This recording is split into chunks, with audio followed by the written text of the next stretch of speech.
விஜயோட ரசிகர்கள் நெறைய பேர் வந்து இப்போ அப்செட்ல தான் இருக்காங்க. காரணம் என்னன்னா, தளபதி விஜய் வந்து சமீபத்தில இந்த வுமன்ஸ் டே செலிப்ரேஷனுக்காக ஒரு மீட்டிங் மாரி வச்சிருந்தாரு இல்லையா? அங்க வந்து என்ன சொல்லியிருக்காருன்னா, "இப்ப இருக்கிற பிரச்சனையெல்லாம் நான் வந்து இப்ப போய்க்கிட்டு தான் இருக்கு. ஸோ இருக்கிற நெறைய பிரச்சனையில ஒரு சில பிரச்சனைகள் ஓடிட்டு தான் இருக்கு. அதுக்கு நீங்க போராடுறதெல்லாம் நான் பார்த்துட்டு தான் இருக்கேன். அத பார்த்து எனக்கு கஷ்டமா இருக்கு. அதெல்லாம் நான் பார்த்துக்கிறேன். நானும் நீங்களும் சேர்ந்து மக்களுடைய பிரச்சனைய மட்டும் பார்ப்போம். நீங்க அதுக்கெல்லாம் கஷ்டப்படாதீங்க. அதுக்கெல்லாம் வொர்த்தே இல்ல. கான்ஃபிடென்ட்டா இருங்க." அப்படின்ற மாரி சொல்லியிருக்காங்க. ஒரு கிட்டத்தட்ட 25 ஆண்டுகளுக்கு மேல கூட வாழ்ந்த மனைவி வந்து, இப்போ ஒரு டிவோர்ஸ் அப்படின்ற ஒரு விஷயத்த வந்து கேட்டு, அது சம்மந்தமா ஒரு பிரச்சனைகள்லாம் போய்க்கிட்டு இருக்கு. ஸோ, அத வந்து நான் பார்த்துக்கிறேன்னு சொல்றதோட நிறுத்திக்காம, அதெல்லாம் வொர்த்தே இல்ல அப்படின்னு வந்து சொன்ன அந்த ஒரு வார்த்த, இன்னமும் ரசிகர்கள ரொம்பவே அப்செட் ஆக்கியிருக்கு.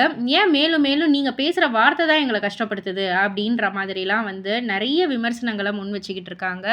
ஸோ, இத பத்தி நீங்க என்ன நெனைக்கிறீங்க? உங்களுடைய கருத்து என்ன? அப்படின்றத கீழ உள்ள கமெண்ட் பாக்ஸ்ல குறிப்பிட்டு சொல்லுங்க. மறக்காம சேனல சப்ஸ்கிரைப் பண்ணி பக்கத்துல உள்ள பெல் ஐகான கிளிக் பண்ணிடுங்க.